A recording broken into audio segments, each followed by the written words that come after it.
Good morning students. बच्चों कैसे हैं आप लोग। आजकल तो आप लोग घरों पर होंगे। बच्चों आजकल तो आपकी पढ़ाई होनी थी, लेकिन कोरोना वायरस महामारी के कारण सभी को घर पर रहना पड़ रहा है, जो कि आपकी हमारी सभी की सुरक्षा है।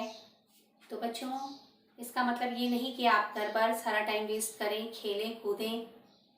बच्चों अपना आप टाइम टेबल बनाइए और टाइम टेबल के अनुसार घर पर पढ़ाई कीजिए, ताकि जब आपके स्कूल खुलें तो आप अच्छे से यहाँ पर फिर से पढ़ाई को समझ सको। बच्चों आज मैं आपको क्लास 6 का हिंदी व्याकरण लेसन नंबर 1 पढ़ाऊंगी, भाषा, व्याकरण और बोली। बच्चों संसार के सभी देशों में प्रायः अलग अलग भाषाएं बोली जाती हैं। विचारों को आदान प्रदान करने का माध्यम भाषा ही होती है, और भाषा से ही मनुष्य को पशु जगत से अलग किया जाता है। यदि भाषा न होती तो बच्चों मानव सभ्यता का विकास नहीं होता। मनुष्य ने अपने भावों को एवं विचारों को प्रकट करने के लिए भाषा को ही माध्यम बनाया है। अतः भाषा की परिभाषा इस प्रकार है: भाषा अभिव्यक्ति का ऐसा साधन है जिसके द्वारा मनुष्य अपने विचारों को दूसरों पर प्रकट कर सकता है और दूसरों के भाव एवं विचार जान सकता है। बच्चों शब्दों के समूह से ही भाषा बनती है। शब्दों को ध्वनि संकेत भी कहा जाता है। भाषा का संबंध ध्वनियों से ही है। बच्चों भारत में मान्यता प्राप्त 22 भाषाएं हैं, जो इस प्रकार हैं: हिंदी, असमिया, कन्नड़, कश्मीरी, मलयालम, उर्दू, सिंधी, मराठी, उड़िया, पंजाबी, संस्कृत, तमिल, तेलुगु, बंगला, गुजराती, नेपाली, मणिपुरी, कोंकणी, बोडो, संथाली, मैथिली और डोगरी। अतः बच्चों भाषा की जीवन में नितांत आवश्यकता है, और भाषा मन के भावों को व्यक्त करने का एक माध्यम है। बच्चों भाषा के 3 भेद हैं। सबसे पहले है मौखिक भाषा, लिखित भाषा और सांकेतिक भाषा। नंबर 1 मौखिक भाषा।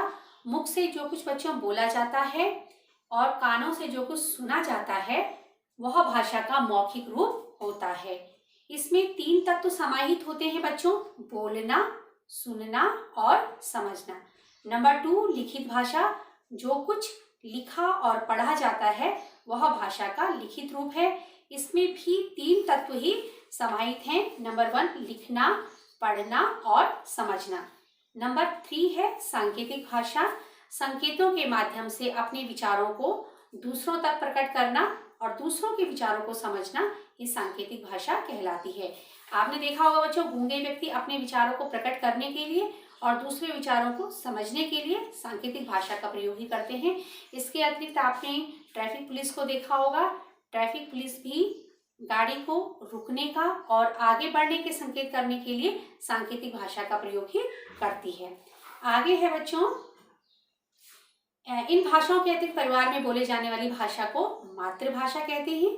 प्रदेश में बोले जाने वाली भाषा को प्रादेशिक भाषा कहते हैं, और राष्ट्र के अधिकांश भूभाग पर बोले जाने वाली और समझे जाने वाली भाषा राष्ट्रभाषा कहलाती है। आगे है बच्चों लिपि। लिपि का अर्थ होता है बच्चों लीपना, अर्थात विचारों को लीपना, अर्थात लिखना ही लिपि है।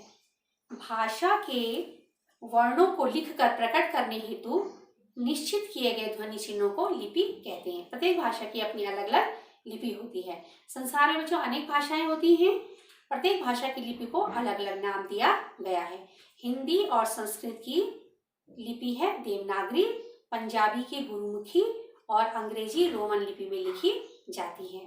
बोली, देखिए बच्चों बोली की भाषा, बोली की परिभाषा: भाषा से पहले बच्चों बोली की उत्पत्ति हुई है, लेकिन जब इसमें साहित्य की रचना होने लगी तो इसको यह भाषा का रूप ले लेती है।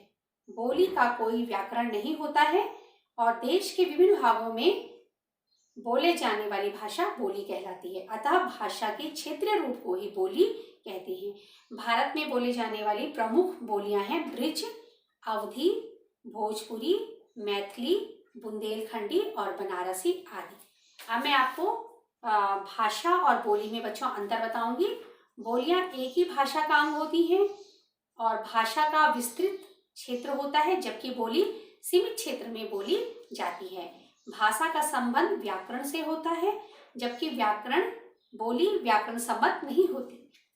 बोली का प्रयोग बोलचाल में होता है बच्चों, जबकि साहित्य की रचना भाषा में ही होती है। आगे है बच्चों व्याकरण। भाषा में बच्चों एक रूपता लाने के लिए उसे कुछ नियमों में बांधा गया है। व्याकरण में भाषा के इन्हीं नियमों की चर्चा होती है। व्याकरण भाषा के अंगों, वर्णों, शब्दों और वाक्यों का ज्ञान करवाता है। अतः व्याकरण की परिभाषा इस प्रकार है। व्याकरण वह शास्त्र है जो हमें भाषा के बोलने एवं लिखने के शुद्ध रूप से परिचित कराता है। तो बच्चों अब आपको अच्छी तरह समझ में आ गया होगा। घर पे आप इसको लर्न कीजिएगा, रीडिंग कीजिएगा, ताकि जब स्कूल खुले तो आपको कोई दिक्कत ना हो। Thank you.